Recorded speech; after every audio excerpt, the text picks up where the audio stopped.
ITA 2017 Física, já estamos na questão 13. Quem já tentou pode vir comigo. Uma carga Q de massa M é solta do repouso num campo gravitacional G, onde também atua um campo magnético de indução. Um campo de indução magnética uniforme de intensidade B na horizontal. Assinale a opção que fornece a altura percorrida pela massa desde o repouso até o ponto mais baixo de sua trajetória, onde ela fica sujeita a uma aceleração igual e oposta à que tinha no início. Olha que legal, meu querido. Então tu vê, o cara disse que tinha uma carguinha, posso considerar positiva, Q, abandonada do repouso, V0 igual a zero, num campo gravitacional, vou considerar vertical para baixo, G. Assim ela começa a acelerar para baixo, mas como tem um campo magnético horizontal, que por exemplo poderia representar saindo do plano do quadro, né? Com essa notação vetorial, uma bolinha com um pontinho, onde a gente poderia considerar o polo norte no fundo do quadro e o polo sul atrás da câmera, né? Se tu estás olhando então para a tela do computador ou do celular, o polo norte estaria atrás do celular e o polo sul nas tuas costas, então as linhas de campo estão emergindo do plano do quadro. Na hora que essa partícula começar a cair e adquirir velocidade para baixo, nós podemos usar a regra da mão direita. Campo magnético é o indicador, fura-bolo, B de campo magnético, né, de Biot na verdade, né, apontando para vocês. O dedão, que é o vetor velocidade, na minha regra da mão direita, minha não, né, daqui eu aprendi, certo? E o dedo do meio, com todo respeito, força, certo? É o dedo da força. Então tu faz a regrinha da mão direita, tu só tem o direito de mexer no ângulo da velocidade com o campo magnético e com a força. Então tu pode mexer nesse ângulo. Agora, o dedo do meio, que é a força, ela é sempre perpendicular ao vetor velocidade e ao vetor campo magnético. Sacou? Então nessa regrinha da mão direita eu percebo que se a partícula está indo para baixo, dedão para baixo, campo magnético apontando para vocês, na minha suposição. Então a força atuaria para a esquerda de quem olha.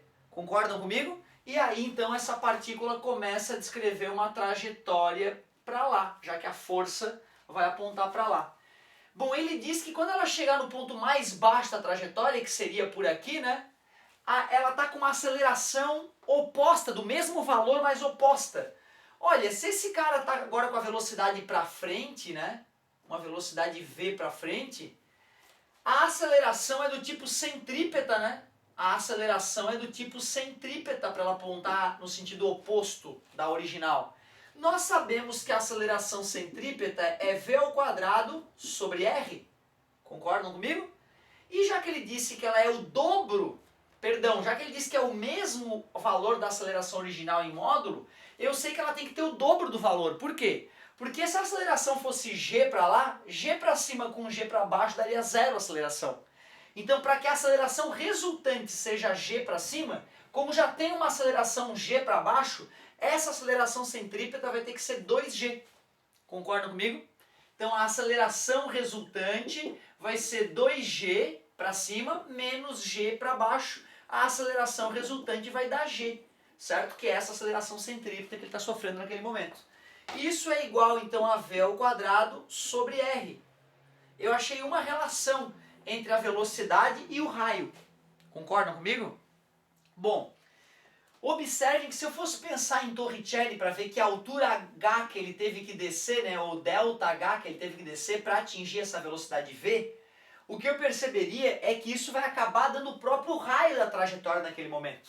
Essa altura h que ele desceu é o próprio raio da trajetória naquele instante. Eu poderia aplicar, né, em Torricelli essa ideia e confirmar isso, certo? Confirma, professor. Tá bom, tá bom. V ao quadrado igual a V0 ao quadrado mais 2 vezes A vezes delta S ou delta D, ou aqui no nosso caso, delta H. A velocidade que ele vai atingir no final vai ser 2G vezes R.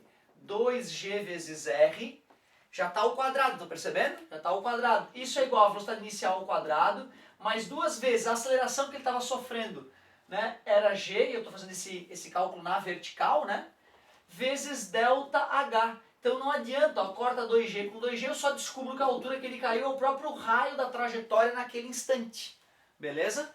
Então não me ajudou a resolver o problema, só me confirmou, né, que eu estou indo no caminho certo. Bom, Se nós pegarmos a força eletromagnética, campo magnético vezes carga, vezes velocidade, vezes o seno do ângulo, e substituirmos isso pela força centrípeta. Força centrípeta é mv ao quadrado sobre r.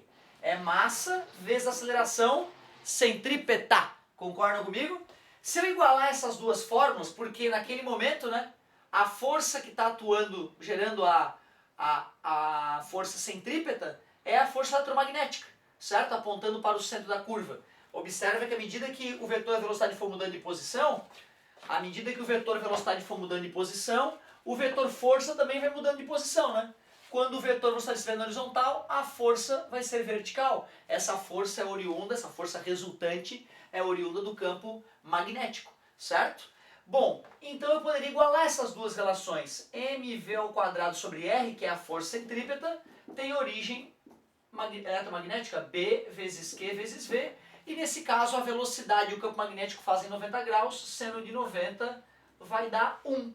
Eu corto o ao quadrado da velocidade com a velocidade do outro lado, e se eu quiser descobrir esse R, esse raio, que é o que eu estou querendo, né, ficaria R é igual, passei para lá multiplicando, B vezes Q vai passar dividindo, M vezes V, que divide Q vezes B, ou B vezes Q.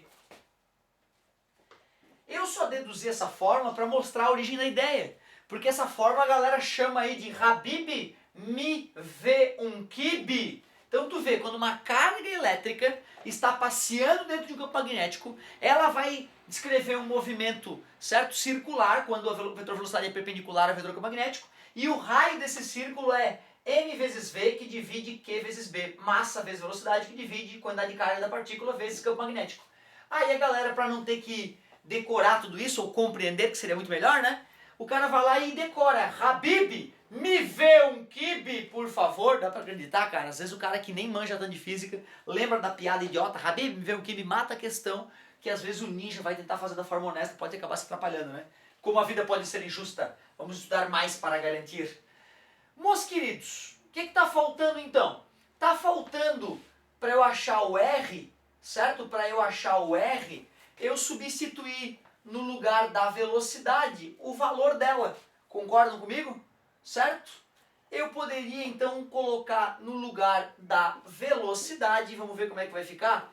R é igual, passei o R multiplicando, vou passar o 2G dividindo.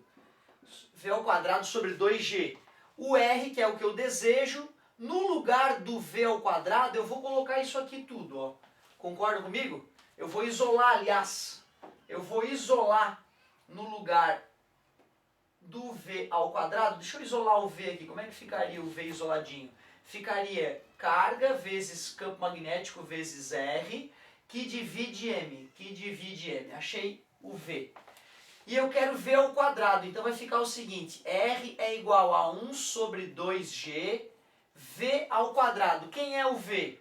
Quantidade de carga vezes campo magnético vezes R sobre M. Isso tudo ficou ao quadrado. Isso tudo ficou ao quadrado. Deixa eu finalizar aqui no cantinho esse algebrismo final. R é igual a 1 sobre 2G. BM, QB e M, eu vou colocar tudo junto ao quadrado. QB e M ao quadrado, vezes o R também ficou ao quadrado, ainda não está legal. Eu vou ter que cortar esse R com aquele ao quadrado, concordam? Dividir por R em ambos os lados, e agora eu vou isolar aquele R, agora vai dar. O 2G que estava dividindo vai passar multiplicando, e essa fração vai passar dividindo, QB sobre M ao quadrado. Isso é igual a R. Portanto, divisão de fração é a primeira vezes o inverso da segunda. M que divide Q vezes B ao quadrado. Concordam? Deve ter essa maldita finalzinho aí, deve estar no gabaritinho. Vamos ver? Letra A não é, letra B não é, letra C, 2G, que multiplica M sobre Q vezes B, tudo ao quadrado. Letra C. Eu enrolei um pouquinho, por quê? Porque deduzi a forma do Habib ver um kibe, né? O cara que está afiado ele não deduz, ele já pega essa forma de cabeça. Teve a parte perigosa de perceber que essa relação centrípeta era 2G, parte perigosa, certo? E no mais, ficou tranquilinho, era só uma parte algébrica para finalizar. Valeu, galerinha, até a próxima!